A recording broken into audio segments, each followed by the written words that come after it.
Hello, my dear students. We'll talk today on the human resource management about very important topic that is the training, the recruitment and selection. The recruitment and selection. Recruiting the people to work in your own organization or in your company, then selecting among them, selecting the targeted number among them. Come, let's see what we have today. Yeah. So here is the employee recruiting and selection. Employee is the prospective candidate, the candidate who's coming to work for you. And this is the selection. So here we will go directly to the human resource planning. What do you mean by human resource planning? Planning always tell you where I am, where I want to go. Planning is forecasting the future. Planning is trying to see in numbers the quantity you need in the future and the quality of the people whom you want in the future. So you want them with a quantity and with a quality, both of them. Process to ensure that an organization has people available employed who have the right competencies and that these people are being effectively utilized in the right capabilities means they are the right person and the right place for the company to achieve its desired objectives. So why I plan to have my needs of the manpower with a specific quantity. As example, quantity means three engineers, and quality means they have experience of 10 years in the IT, in information technology, as example. So you plan with the quantity and the quality to satisfy your needs for the future. The people, how many persons you need them to work for you in the future. Human resource planning ensures that the people required to run the company are being used where and when they are needed to accomplish or to achieve your organizational goals or the goals of your company. Link the organization's strategic plan. Key to business success. Not in Canada only, in everywhere. Because if you plan right, you will choose the right person, then you are okay in the makeup of the workforce and the skill required to do the work. Important even during economic difficulties. That's true. Because you choose the right person. I want you guys to go and watch this video now. It's about the training or the planning for human resource. And the use of planning also is including two things. We have two ways to plan: using objective quantitative methods of planning, like linear regression, least squares, to forecast the needs in the future.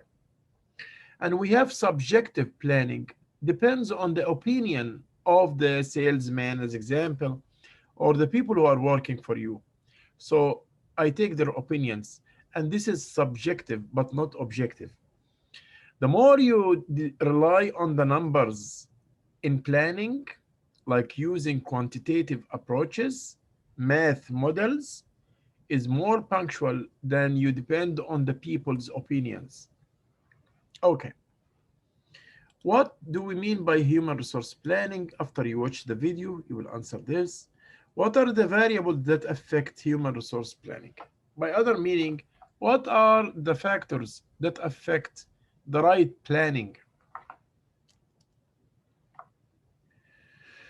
We have, like I told you, trend analysis. We have the quantitative approach. We have management forecasts. We have opinion-based, which is subjective. Like I told you, it's not very punctual to depend on the people. People will tell you, I think that we will need 7 engineers in the upcoming 3 years. This is not enough because the subjectives and the opinions always in between right or wrong. But when you depend on the numbers in planning, that make it more accurate. Staffing tables, graphic representations of internal jobs, We have also Markov analysis for this is a model for forecasting the future needs of your manpower. Skill inventory, information of current employees. So you have, by all the ways here, are the human resource planning steps. First, forecast demand for labor. Second, determine supply of labor. So how many persons you need, how many persons you have. Step two, how many persons you have in the company. Step one, how many persons you need.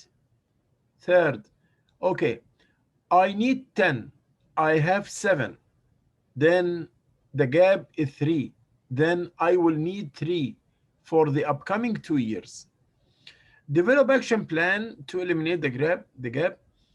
How I will fulfill the gap, okay, by promoting from inside or by recruiting people working in other organizations to work for me.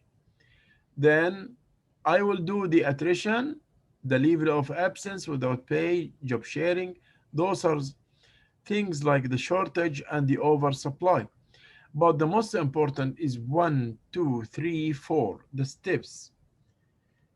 What you have, what you need, then the gap between what you have and what you need will tell you how many persons you want, then plan for getting these people.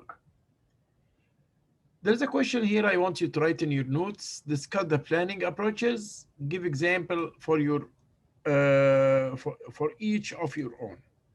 Discuss the human resource management planning steps in details, and we said the steps just now. As a result, for human resource planning, you will be the usable information about the demand for and the supply of employees.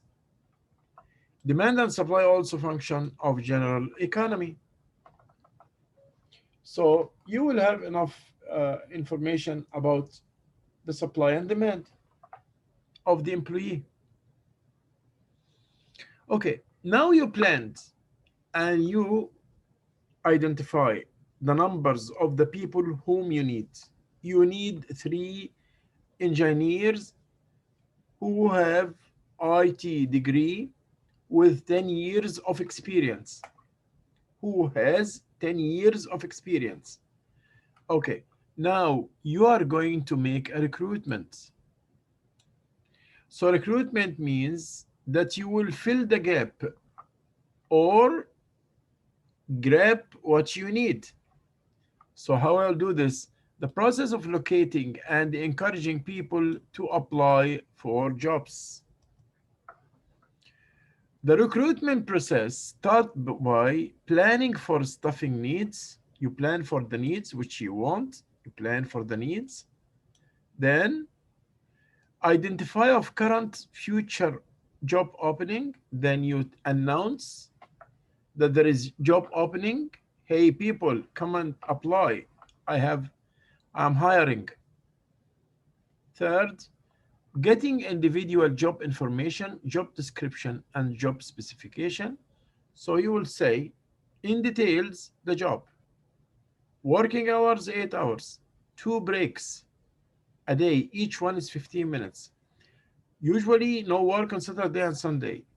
Then the work itself. The work is about blah, blah, blah, blah, blah. You have to produce every day this amount of 8 units as example. You have to do your own work based on those criteria or those standards. So you will put the job description and job specifications, both of them, you will set them, okay, in the recruitment plan. Then determine recruitment methods. Will you recruit internally or externally? So internally means from inside the organization.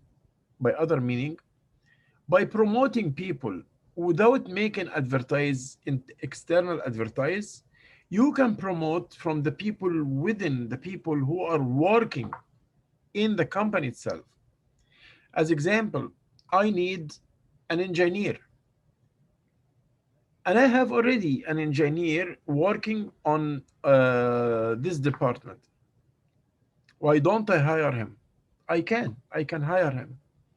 This is internal recruitment, because you didn't bring him, you didn't recruit him from outside. You just promoted him to the new job. He is there already in your company, and you just promoted him to the new job. This internal recruitment create kind of loyalty. It creates kind of loyalty, because when there is a recruitment internal, this makes the employees feel safe and secure about the future, that they are not going to be fired in any moment. They feel they are like in a constant situation, in a stable and safety situation. This makes them more happy. They will produce more. Their morals will go high, will be evaluated, right?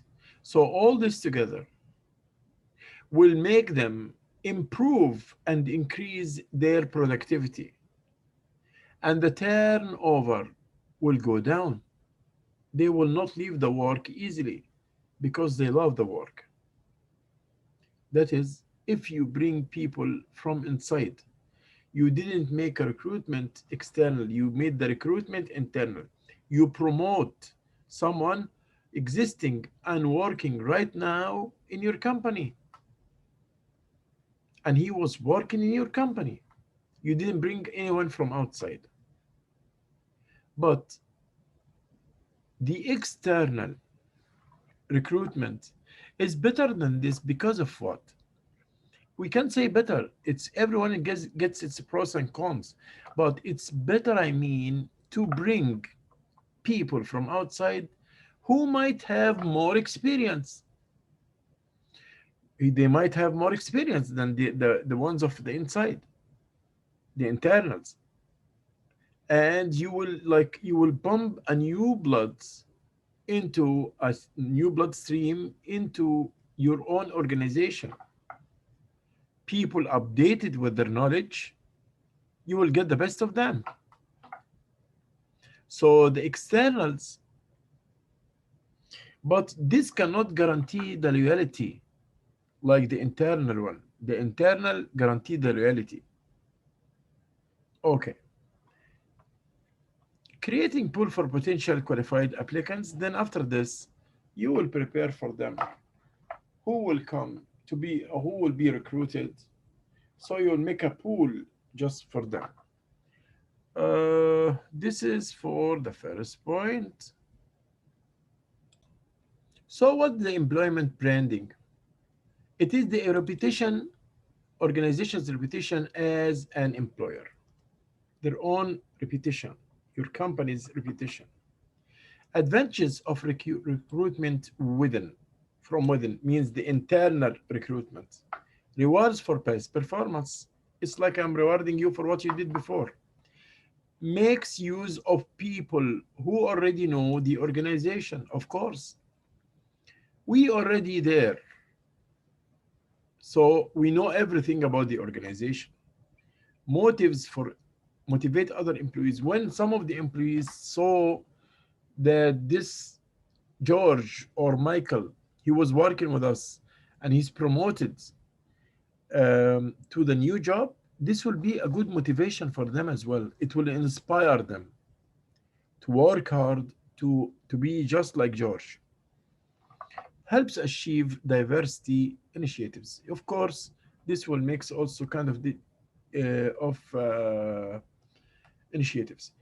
Methods of locating qualified internal job candidates. Human resource management system, succession planning, and internal job posting. So I prefer the third one, which internal job posting, because it will be within the organization itself. It will be within the organization. So this is the internal one. Okay. But it's also is having limitations or drawbacks. What are the drawbacks? May not have people with specialized training. Like I told you, maybe they lack the experience. the people whom you have already there in the organization and you want to recruit them internally may not have people with broad enough experience. And this is another point. May need new ideas and perspectives. Well, that's what I told you, because the external recruitment guarantee for you to overcome this drawback, because the external will bring new blood, new experience, updated skills into the workforce, your workforce. And this will never happen if you recruit internally only. You fill the gap with internal or employees who are already working for you. The second type of recruiting is recruiting outside of the organization, outside. And this is very important, because the advantages: acquire unique skills, because you get the skills, acquire unique perspectives and experience. You get very good skills from outside, you got updated skills, you got updated experience. But it's having its drawback to recruit from outside. You don't know the person's capabilities very well, because he's a stranger, you don't know anything about him. The person does not know the company. He is not aware of the company and the people. Uh, Salary constraints limit supply of candidates. There are limits also the salaries and the pay. Legislative requirements like limit supply of candidates. The choice depends on the labor market. Can include a variety of ways such as advertisement. You can do this through the advertisement, the internet, the social medias, the employment agencies, the educational institutions. All this you can recruit the people within. These are medias that you will use to recruit the people. Recruiting outside the organization can include a variety of ways such as also contingent, open houses and job fairs, employees referrals, right? Unsolicited application and resume, professional organizations, and the unions. You can hire people from all these sources. You can recruit the people to work for you. There are a lot of them, this page and the X page. So here I want you to compare between the internal and external recruiting. Do you think there is a relationship between both? Why? If there is a link between both, if you find the link, write it down here. Why there is a link between the internal and the external recruitment. Recruitment considerations. You have to be very cautious about the legal requirements for recruitments, the bona fide occupational qualification, systematic discrimination also, employment equity, and diversity. As soon as you recruit the people, let's say you recruit 50 person applied for the job, 50, and you need only 3 of them. You only need 3. Then you have to select. You have to select among them. So selection is the process of choosing from the pool. You have to select. Out of the 50, you will take 3, only 3 engineers, like what we said, of applicants, and hiring individuals who are best able to fulfill the requirements of the job. You will hire the people who the job need. So what are the selection process? Completion of application, or you will submit a resume.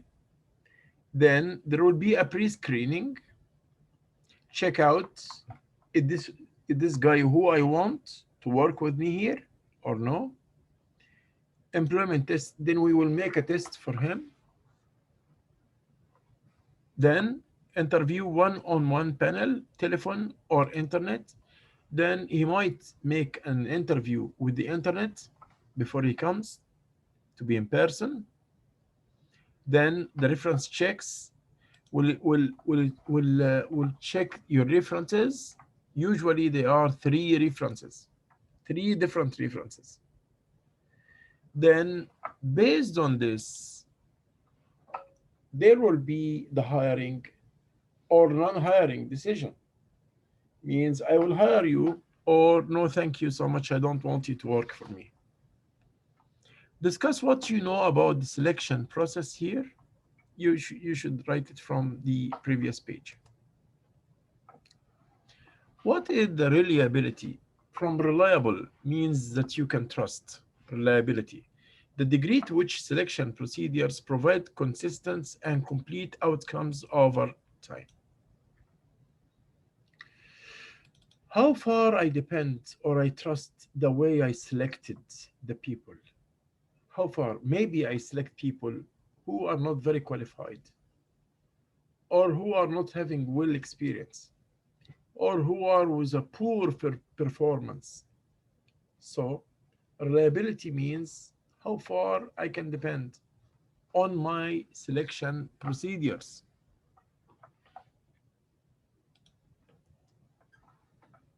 What about the validity? How will a selection procedure measures what it is intended to measure? Okay, so the reliability of the measurement is the validity. We have to know some information about the applicants who's coming, or the candidate, or who's coming to apply for the job, like application form. He must make an application form. He must have his resume. We must do for him an interview. What are the ways used in doing an interview? And we all experience it, a lot of interviews. So this part, you are familiar, I think, as a student with this part. So we have one-on-one, means someone is interviewing. So we will have the interviewer and the interviewee. The candidate is the interviewee, the candidate or the guy who's applying for the job. There is a panel. This is interviewing method. We call it panel. There are interviews also by the phone, and there is a new way. It's called technology based for the interviewing. There are questions that should be asked while doing the interview. There are structured questions, like as example, the behavioral description interview. Like I will ask you, if you have two students are struggling at in the class, what you will do for them? This is a behavioral question. Or situational question. As example, look at this piece of produce just now. It came out of the machine, and I want you to tell me what's wrong in this piece. Those are structured questions, means it might be for everyone. But there is unstructured questions as well. Unstructured. Let's go and see them. For the interview guidelines, there is interview plan. There is the unstructured, the unstructured are questions all of a sudden come to the surface. It's pop up to the surface. Like I am interviewing you, and I will tell you, can you explain to me today, from the time you wake up till you came to me here, how, just give me a describe. This is called unstructured question, because you might be asked this question, the next guy might be asked another question. It's not planned question.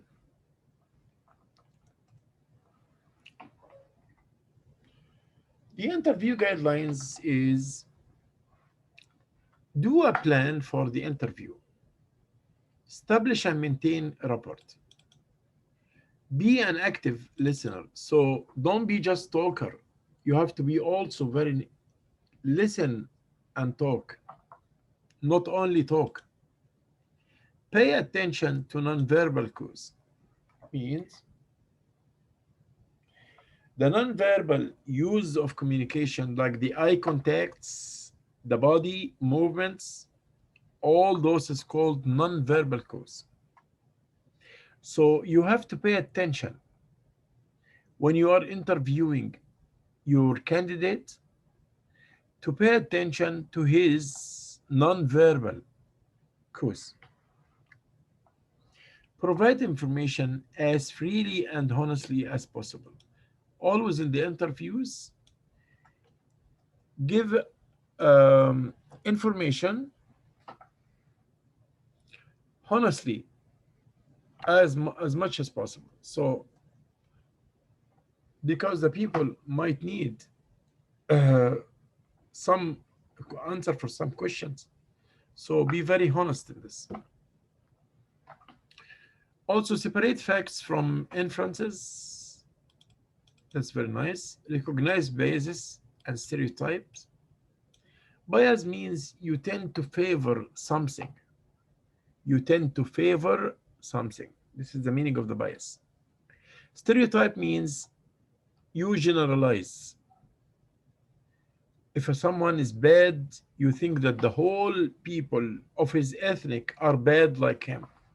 No, you shouldn't do this. Avoid illegal questions. Don't ask for questions as interviewer. Don't ask questions that does not help and illegal at the same time. No. Standardize the question asked. It means the good questions, keep it. Standardize the questions asked, make it like a standards to use it in the future. Just keep it, to use it in the future.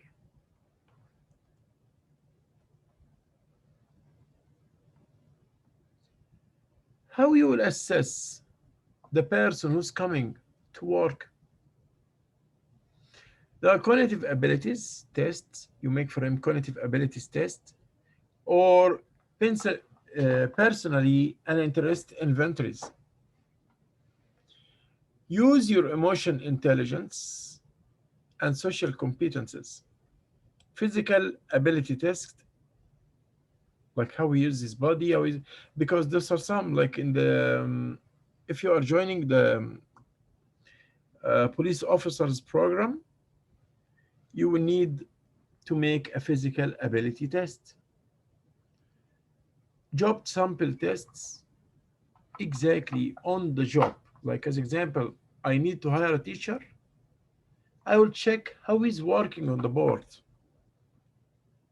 I will give him the pen and tell him, go to the board, please, and make a lecture of 20 minutes. I won't see you working for 20 minutes.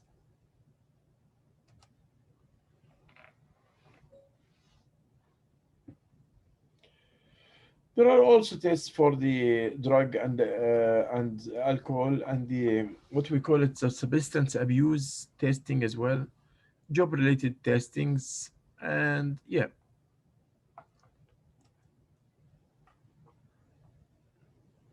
How about the reference checking? They are questionable in relation of providing predictability of good performance. Like people whom you work with and you have they recommended you with a good performance and they agreed to be your references on demand. This is very important. Concern about liability also, even with the questions and the concerns, still a good approach.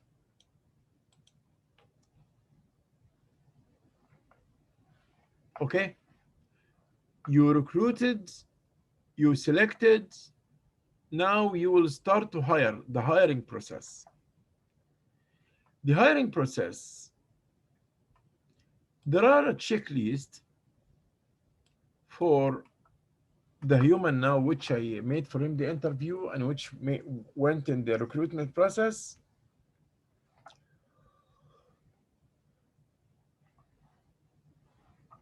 So I will use all this in my decision. Then I will notify him that I choose him.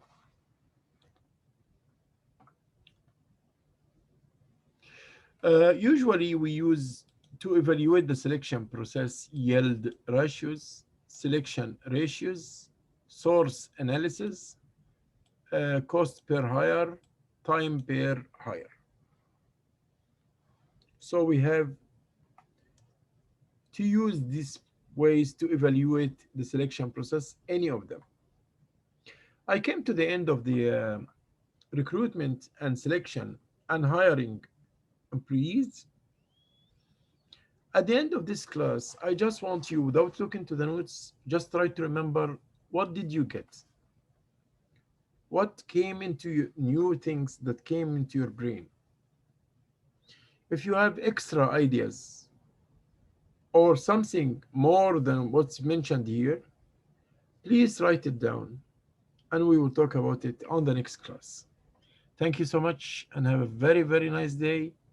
See you. If you like this video, please press like or subscribe. That will be fine. And I will see you next week. Bye bye, guys.